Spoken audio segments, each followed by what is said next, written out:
¿Por qué las cebras no tienen úlcera? Capítulo 3. Apoplejía, ataque cardíaco y muerte por vudú. Se produce una de esas emergencias inesperadas, vamos por la calle para reunirnos con un amigo. Ya estamos pensando en lo que nos gustaría comer, saboreándolo por anticipado. Doblamos la esquina y ¡oh no! ¡Un león! Inmediatamente las actividades de todo nuestro organismo se transforman para enfrentarse a la crisis. El tracto digestivo se cierra y el ritmo respiratorio se acelera vertiginosamente. Se inhibe la secreción de hormonas sexuales y se vierte adrenalina y noradrenalina y glucocorticoides al torrente circulatorio. Los músculos de las piernas hacen lo que pueden para salvarnos, y para que eso ocurra, la actividad cardiovascular debe incrementarse lo suficiente como para suministrar oxígeno y energía a los músculos en acción. La respuesta de estrés cardiovascular. Activar el sistema cardiovascular es bastante sencillo, siempre que tengamos un sistema nervioso simpático, y no nos preocupemos mucho por los detalles. Lo primero que sucede es que el corazón se acelera, late más deprisa y con mayor intensidad, lo que se consigue activando el sistema simpático y desactivando el parasimpático. Todos conocemos este efecto.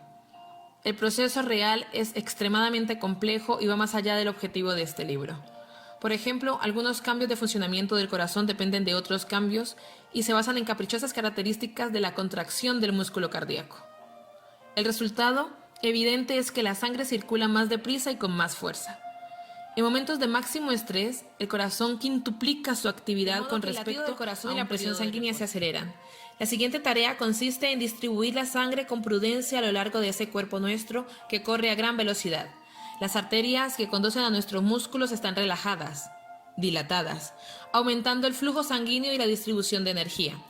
Al mismo tiempo se produce un dramático descenso en el flujo sanguíneo a las partes no esenciales de nuestro cuerpo, como el tracto digestivo y la piel.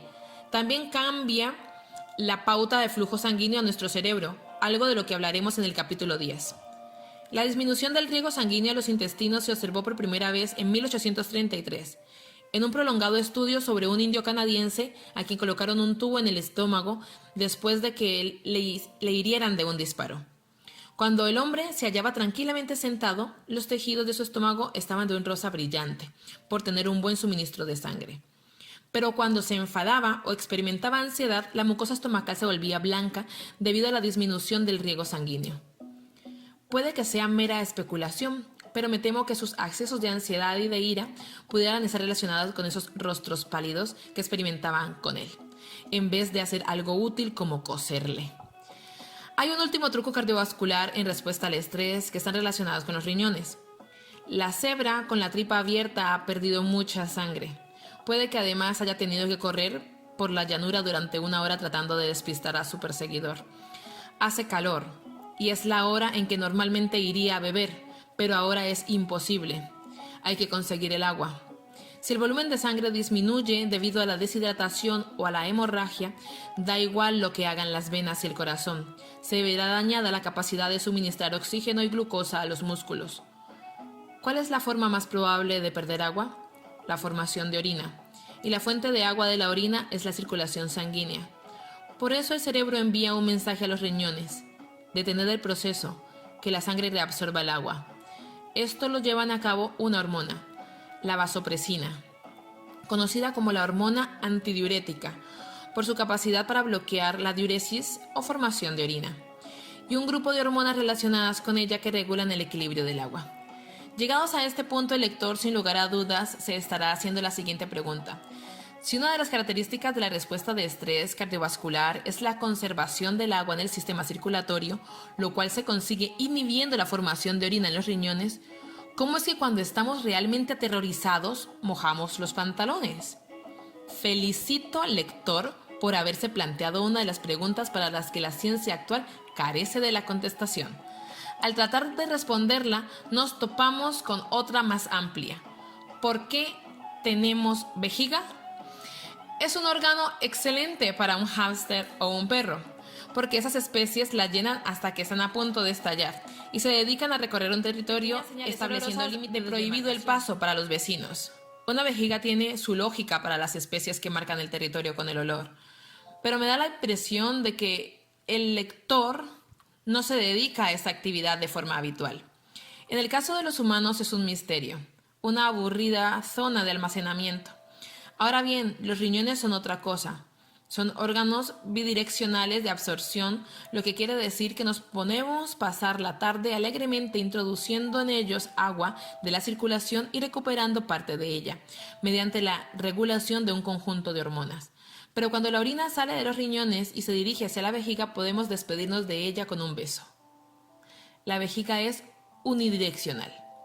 Cuando se produce una situación de estrés, la vejiga significa un peso muerto con el que hay que cargar al correr por la sabana. La respuesta es evidente. Se ha incrementado el volumen de sangre, circula por el cuerpo a mayor velocidad y con mayor fuerza, llega a donde más se necesita. Eso es exactamente lo que se requería cuando se trata de huir de un león. Marby Brown de la Universidad de California, San Diego, y Lauren Fisher de la Universidad de Arizona han demostrado que el panorama es distinto cuando se está alerta, cuando una gacela se halla agazapada en la hierba completamente inmóvil mientras pasa un león a su lado. La visión del león es, por supuesto, un agente estresante, pero muy sutil al mismo tiempo que hay que mantenerse lo más inmóvil posible. Hay que estar fisiológicamente preparado para salir corriendo a máxima velocidad al más mínimo aviso. En este estado de alerta, el ritmo cardíaco y el riego sanguíneo tienden a disminuir y a aumentar la resistencia vascular en todo el cuerpo, músculos incluidos. Es otro ejemplo del complicado problema planteado al final del capítulo 2, sobre las firmas del estrés. No se activa la misma respuesta de estrés ante todos los agentes estresantes. Por último, el agente estresante ha desaparecido. El león persigue a algún otro peatón. Uno puede volver a sus planes para la cena. Las diversas hormonas de la respuesta de estrés se desactivan. Nuestro sistema nervioso parasimpático comienza a aminorar el ritmo cardíaco a través de algo llamado el nervio vago y nuestro cuerpo se serena. Estrés crónico y enfermedades cardiovasculares. Gracias al sistema cardiovascular hemos escapado del león. Pero si ponemos a trabajar el corazón, los vasos sanguíneos y los riñones de este modo, cada vez que alguien nos irrita, aumentamos el riesgo de padecer una enfermedad cardíaca. No hay ejemplos más claros que la falta de adaptación de la respuesta de estrés durante el estrés psicológico. Corremos aterrorizados que el sistema por el barrio del restaurante donde habíamos quedado con nuestro amigo. Las funciones cardiovasculares se alteran para dirigir más sangre hacia los músculos del muslo. En tales casos se produce un ajuste estupendo entre el torrente circulatorio y las exigencias metabólicas. Por el contrario, si nos sentamos y comenzamos a pensar en un importante plazo límite que se cumple la semana siguiente, hasta que un pánico hiperventilador se apodera de nosotros, también en este caso la función cardiovascular se altera para desviar más sangre hacia los músculos. Una locura. Y en potencia el aumento de presión sanguínea provocado por un estrés psicológico crónico acaba causando enfermedades cardiovasculares. La primera causa de muerte en Estados Unidos y el resto del mundo desarrollado. En pocas palabras, ¿por qué el corazón no es más una bomba estúpida, sencilla y mecánica y los vasos sanguíneos no son más emocionantes que una manguera? La respuesta de estrés cardiovascular consiste básicamente en hacer que ambos trabajen más durante un periodo de tiempo y si esto se lleva a cabo de forma regular se desgastan, tal como lo haría una bomba o una manguera que hubiésemos comprado en unos grandes almacenes. El primer paso en el camino de la enfermedad asociada con el estrés es el desarrollo de hipertensión, una presión sanguínea elevada de forma crónica. Esto parece obvio. Si el estrés hace que suba nuestra presión sanguínea, entonces el estrés crónico hace que nuestra presión sanguínea suba de forma crónica. Misión cumplida. Tenemos hipertensión. Es algo más confuso porque en este punto se produce un círculo vicioso. Los pequeños vasos sanguíneos distribuidos a través de nuestro cuerpo tienen la tarea de regular el flujo sanguíneo de las zonas adyacentes locales para asegurar unos adecuados niveles de oxígeno y nutrientes. Si elevamos de forma crónica nuestra presión sanguínea, un aumento crónico de la fuerza con la cual la sangre circula a través de esos pequeños vasos, dichos vasos tienen que trabajar más duramente para regular una manguera de jardín para el riego de las plantas frente a una manga de incendios con un chorro de agua que sale a toda fuerza de una boca de riego. Esta última requiere más músculo y precisamente es eso lo que ocurre en esos pequeños vasos. Forma una capa de músculo más densa en torno a ellos para controlar mejor la incrementada fuerza de riego sanguíneo. Pero a consecuencia de estos músculos más densos, esos vasos ahora se han vuelto más rígidos, más resistentes a la fuerza de riego sanguíneo, lo cual tiende a aumentar la presión sanguínea, que a su vez tiende a aumentar aún más la resistencia vascular y así sucesivamente. De modo que ya tenemos nuestra presión sanguínea crónicamente alta. Esto no es bueno para nuestro corazón. La sangre ahora regresa al corazón con más fuerza y, como se dijo, esto provoca un mayor impacto sobre la pared muscular del corazón que se encuentra en el tiempo. Este tsunami. Esa pared se adensará con más músculo. Esto se denomina hipertrofia izquierda ventricular, lo que significa aumentar la masa del ventrículo izquierdo, la parte del corazón en cuestión. Nuestro corazón ahora está desequilibrado, en cierto modo, al estar hiperdesarrollado en un cuadrante. Esto incrementa el riesgo de desarrollo de un ritmo cardíaco irregular y más noticias malas.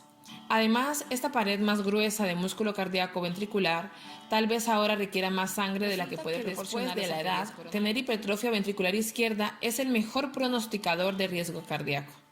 La hipertensión tampoco es buena para nuestros vasos sanguíneos. Una característica general del sistema circulatorio es que en determinados puntos los vasos sanguíneos grandes, la aorta descendente, por ejemplo, se ramifica en vasos más pequeños, que a su vez lo hacen en otros más pequeños y así sucesivamente hasta formar diminutas capas de miles de capilares. Ese proceso de división en unidades cada vez menores se llama bifurcación. A título de ejemplo de la extraordinaria eficacia de la bifurcación repetida del sistema circulatorio, mencionaremos que ninguna célula del cuerpo se halla a más de 5 células de distancia de un vaso sanguíneo, a pesar de que el sistema circulatorio ocupa solo el 3% de la masa corporal. Uno de los rasgos de los sistemas que se bifurcan de este modo es que los puntos de bifurcación o ramificación son extremadamente vulnerables a las lesiones. Los puntos de las paredes del vaso sanguíneo donde se produce la bifurcación soportan la máxima presión del fluido que chocan contra ellos. Una regla sencilla es, por tanto, que al incrementar la fuerza con que se mueve el fluido por los sistemas, las paredes tienen mayor probabilidades de desgastarse. Con el aumento crónico de la presión sanguínea que acompaña al estrés repetido, los puntos de las ramificaciones de las arterias en todo el cuerpo empiezan a sufrir daños. El fino revestimiento interno de los vasos sanguíneos comienzan a desgarrarse y agujerearse. Cuando esta capa está dañada, se produce una respuesta inflamatoria. Las células del sistema inmunitario que median en la inflamación se suman a lugares lesionados. Además, también comienzan a formarse unas células llamadas nutrientes grasos, denominadas células espumosas. Asimismo, durante el estrés, el sistema nervioso parasimpático hace que la sangre se vuelva más viscosa. Concretamente, la adrenalina hace que aumente la probabilidad de que las plaquetas circundantes, un tipo de células sanguíneas que coagulan la sangre, se agrupen debajo de la capa desgarrada, lo cual, durante el estrés, se moviliza energía hacia la corriente sanguínea, entre ella grasa, glucosa y el colesterol malo. Toda clase de residuos fibrosos que quedan ahí adheridos. Ya nos hemos hecho una placa aterosclerótica.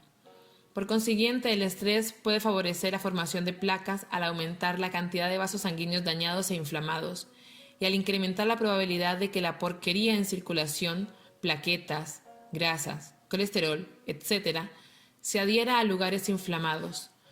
Durante años se han efectuado estudios clínicos para intentar calcular el riesgo de enfermedades cardiovasculares midiendo la cantidad de una clase determinada de porquería existente en el flujo sanguíneo.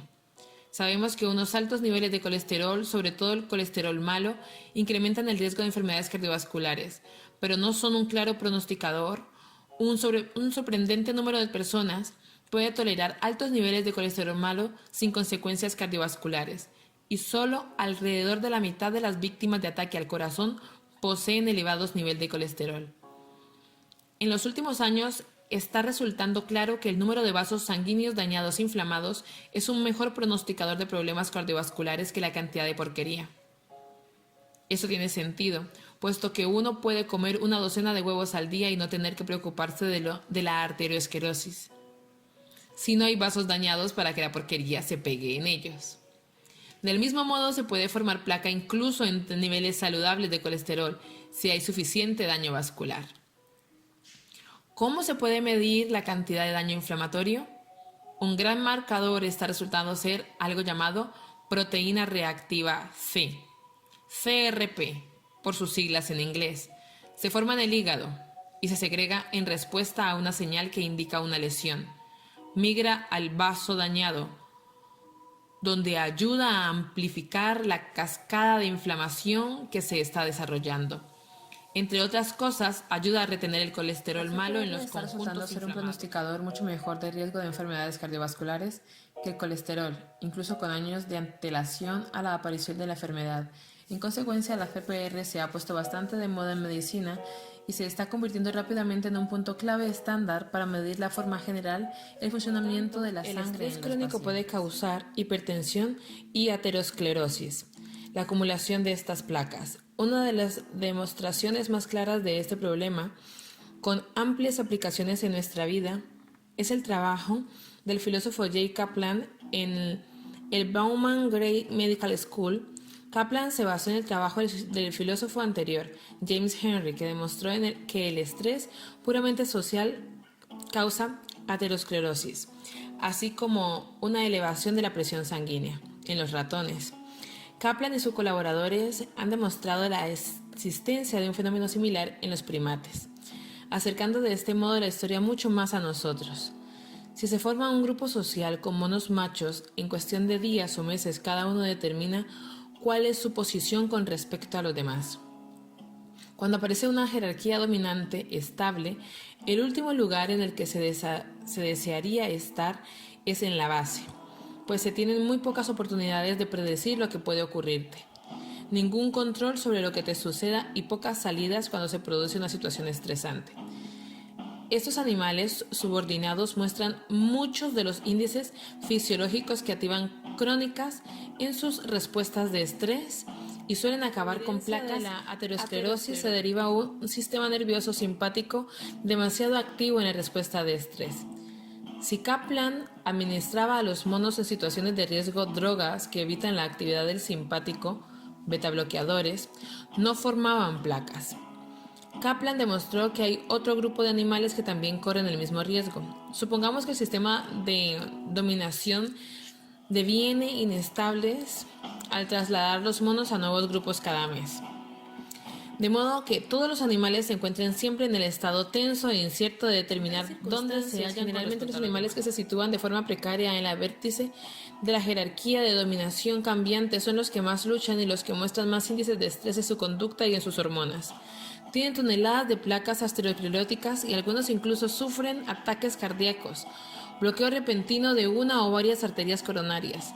En general, los monos que sufrían mayor estrés social corrían mayor riesgo de desarrollar placas. Kaplan demostró que estos podían ocurrir incluso con una dieta baja en grasas, lo cual tiene su lógica, ya que como describiremos en los capítulos siguientes, gran parte de las grasas que forman las placas producen de la almacenada en el cuerpo, no de la hamburguesa con queso que el mono se come antes de la tensa conferencia. Pero si el estrés social se une a una dieta rica en grasas, el efecto es sinérgico. De nuevo, y la formación de las placas. Al aumentar el estrés, se eleva la presión sanguínea y como la sangre se mueve con suficiente fuerza, la posibilidad de que esa placa se rompa y se desprenda es mayor. De modo que tal vez teníamos una forma de placa en el enorme acueducto de un vaso sanguíneo, con la placa circundando demasiado pequeña como para causar ningún problema.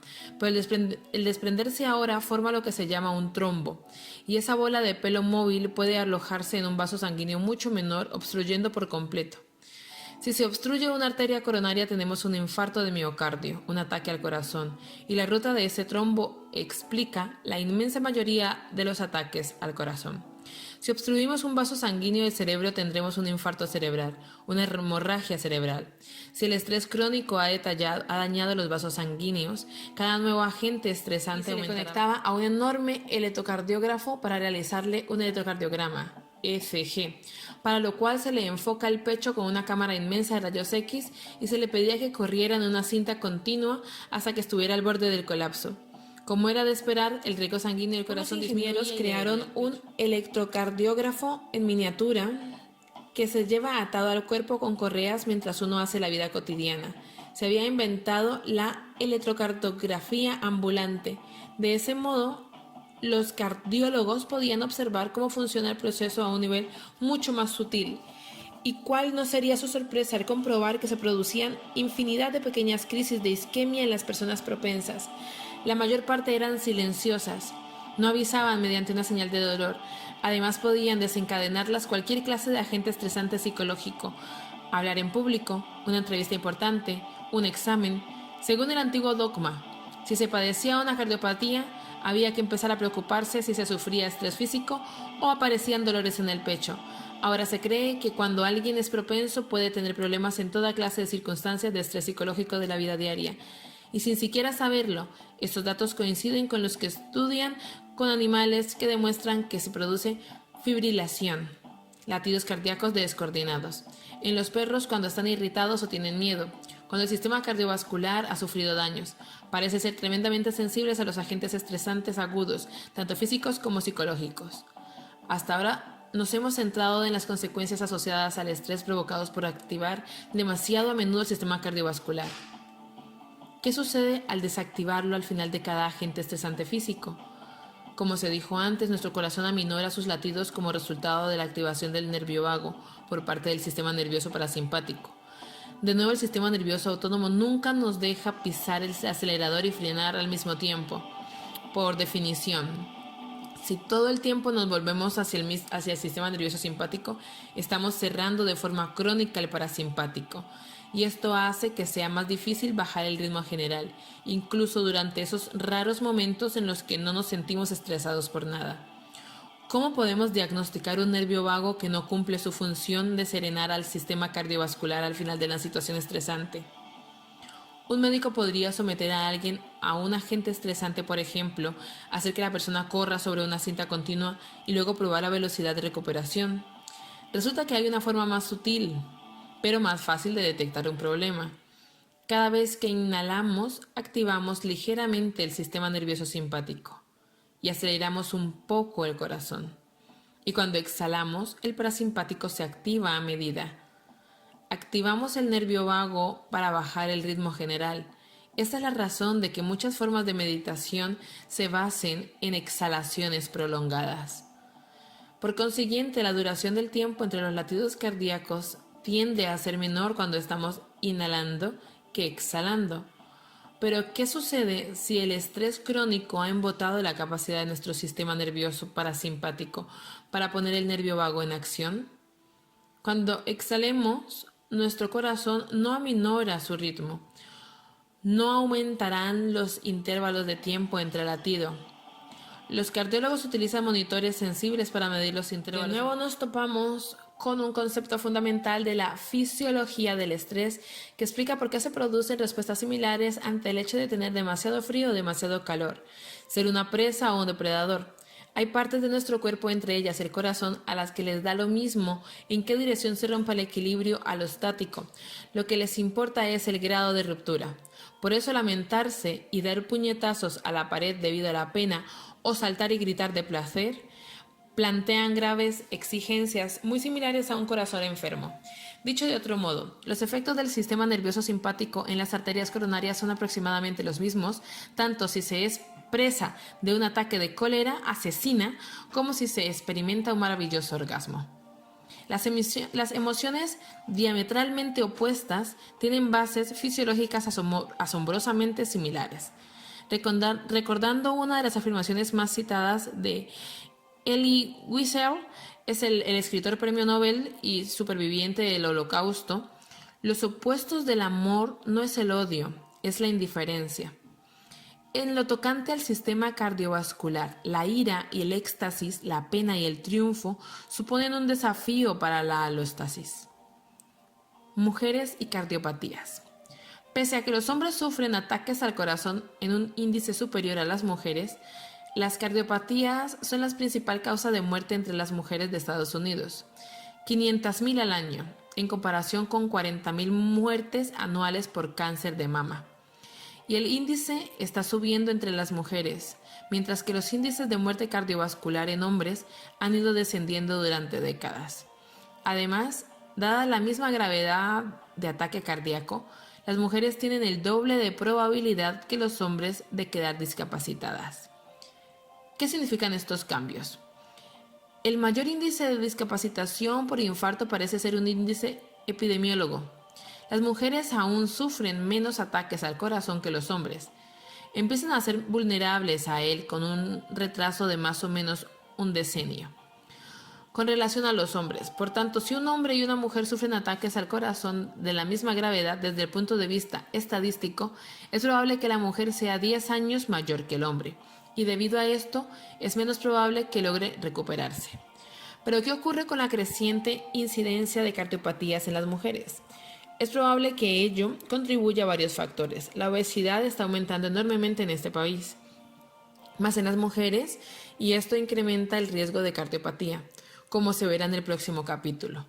Además, aunque los índices de tabaquismo están descendiendo en todo el país, lo hacen a un ritmo más lento entre las mujeres que entre los hombres. Carol Scheibel han estudiado a diversas monas en jerarquías de dominio y observan que los animales crónicamente relegados a posiciones subordinadas tienen el doble de aterosclerosis que las hembras dominantes, incluso con una dieta baja en grasas. Entre los humanos se dan resultados semejantes en un contexto de subordinación social. Este incremento de índice de enfermedades cardiovasculares entre las mujeres se corresponde con una época en la que aumenta el porcentaje de mujeres que trabajen fuera del hogar. ¿Puede ser que el estrés tenga relación con esto? Exhaustivos estudios han demostrado que trabajar fuera de casa no aumenta el riesgo de enfermedad cardiovascular en la mujer, a no ser que haga trabajo de oficina o tenga un jefe insoportable. Y una prueba de la inserción de la mujer en el mundo laboral no significa que los hombres carguen con más peso de trabajo doméstico. El otro pronosticador de enfermedad cardiovascular para la mujer que trabaja fuera del hogar es tener a los hijos de vuelta en casa. Así pues, ¿por qué el estrés incrementa el riesgo de la enfermedad cardiovascular en las hembras primates humanas o no? La respuesta nos da los sospechosos habituales. Demasiada agitación del sistema nervioso simpático, demasiada secreción de glucocorticoides, pero hay otros factores relevantes muy controvertidos. El estrógeno. Durante décadas se ha creído que el estrógeno protege contra las enfermedades cardiovasculares, así como de la apoplejía, la osteoporosis y posiblemente las enfermedades de Alzheimer, sobre todo gracias al papel del estrógeno como antioxidante que se deshace de peligros radicales del oxígeno. Esto explicaba por qué las mujeres no empezaban a padecer una gran cantidad de enfermedades cardíacas hasta después de los niveles de estrógeno cayeran con la menopausia. Esto se sabía de forma general y era una de las razones de la terapia de reposición de estrógenos postmenopáusica. La importancia del estrógeno no se derivaba solo de la estadística con la población humana, sino también de cuidadosos estudios experimentales, como se verá en el capítulo 7. El estrés provoca un descenso en los niveles de estrógeno, y las monas de rango subordinado de Kaplan tenían unos niveles de estrógeno tan bajos como los que encontraríamos en una mona a la que se le hubiera estripado los ovarios. En cambio, si sometemos a una hembra a años de subordinación, pero la tratamos con estrógenos, elevando sus niveles a los que hemos visto en animales dominantes, el riesgo de aterosclerosis. Si estripamos los ovarios a una hembra de alto rango, ya no estará protegida contra los aterosclerosis. Estudios como estos apareció un artículo decisivo basado en el Women's Health Initiative, un estudio sobre miles de mujeres. El objetivo había sido evaluar los efectos de 8 años de terapia de reposición posmenopáusica con estrógeno más progestina. Se esperaba que este fuese la demostración decisiva de los efectos protectores de dicha terapia contra la enfermedad cardiovascular, la apoplejía y la osteoporosis. Y al cabo de 5 años, los códigos sobre a quién se le daban la hormona y a quién placebo fueron desvelados. El Consejo Ético, que supervisaba el gigantesco proyecto, decidió interrumpirlo. Debido a que los beneficios del estrógeno y la progestina eran tan claros que no era ético dar la mitad de las mujeres placebo. No, debido a que el estrógeno y la progestina estaban incrementando claramente el riesgo de cardiopatía y apoplejía. Aunque todavía protegiesen contra la osteoporosis, no era ético proseguir con el estudio. Fueron un bombazo. Noticias de primera plana por todas partes. Ensayos similares se interrumpieron en Europa. Las acciones de las compañías farmacéuticas cayeron en picado y millones de mujeres perimenopáusicas se preguntaron qué se suponía que debían hacer con la terapia de reposición de estrógeno, porque resultados tan contradictorios tras años de estadísticas clínicas y cuidadosos estudios de laboratorio por un lado y este enorme y excelente estudio por el otro. Un factor importante es que los estudios como los realizados por Kaplan se centraban en el estrógeno, mientras que este ensayo clínico se utilizó estrógeno más progestina. Eso podía suponer una gran diferencia. Entonces, como ejemplo del puntillismo crítico que adoran los científicos y que sacan de quicio a quienes no lo son, probablemente las dosis de hormonas utilizadas eran distintas, como en el caso del tipo de estrógeno, estradiol fuerte a estriol frente a estrona y hormona sintética frente a natural. Por último, y este es el punto importante, los estudios de laboratorio sugieren que el estrógeno protege contra la formación de aterosclerosis, en lugar de invertir la aterosclerosis, que ya se ha declarado. Eso es bastante importante porque, dadas nuestras dietas occidentales, es probable que las mujeres ya empiecen a formar placas de aterosclerosis a los 30 y tantos años, no después de la menopausia, a los 50 o 60 y tantos años. El jurado todavía está deliberando sobre este particular, y aunque tal vez resulte que el estrógeno posmenopáusico no protege contra las enfermedades cardiovasculares, parece plausible que el segregado por las propias mujeres a edades mucho menores sí lo haga. Y el estrés, al suprimir dichos niveles de estrógeno, podrían estar contribuyendo de esa forma a las enfermedades cardiovasculares. Muerte por vudú. Ha llegado el momento de examinar un tema que rara vez se suele tratar en las escuelas públicas. Hay ejemplos muy documentados de muerte por vudú en todas las culturas tradicionales no occidentales. Alguien come un alimento prohibido, insulta al jefe, se acuesta con quien no debe o realiza una acción inaceptable, violenta o blasfema. El pueblo agraviado recurre a un chamán que agita ante el agresor algún amuleto horrible y ritual, le echa el mal de ojo o hace un muñeco vudú. Como es de esperar, la persona embrujada pronto cae muerta. El equipo de Harvard, formado por el etnobotánico Walt Davis y el cardiólogo Regis da Silva, ha examinado este tema. Da Silva y Davis no están de acuerdo con la expresión muerte por vudú, porque rebosa de condescendencia occidental hacia las sociedades no occidentales. Faldas de hierba, huesos en la nariz, ese tipo de cosas. En su lugar prefieren la expresión muerte psicofisiológica, aunque observan que en muchos casos incluso esta denominación es inadecuada. A veces, por ejemplo, el chamán se da cuenta de que alguien está muy enfermo y afirma que lo han hechizado, por lo que le corresponde todo el mérito cuando la persona muere. O puede que se le limite a envenenarla y gane prestigio por sus poderes maléficos. El caso que me parece más divertido es cuando el chamán lanza una maldición sobre alguien delante de todo el pueblo y la comunidad dice: la maldición vudú funciona. Esta persona tiene los días contados, así que no desperdiciemos en él agua y comida. Al verse privada de alimento y de agua, muere de hambre. Otra maldición vudú cumplida. No obstante, hay casos reales de muerte psicofisiológica que, aunque parezcan extraños, han sido el centro de interés de algunos grandes fisiólogos de este siglo.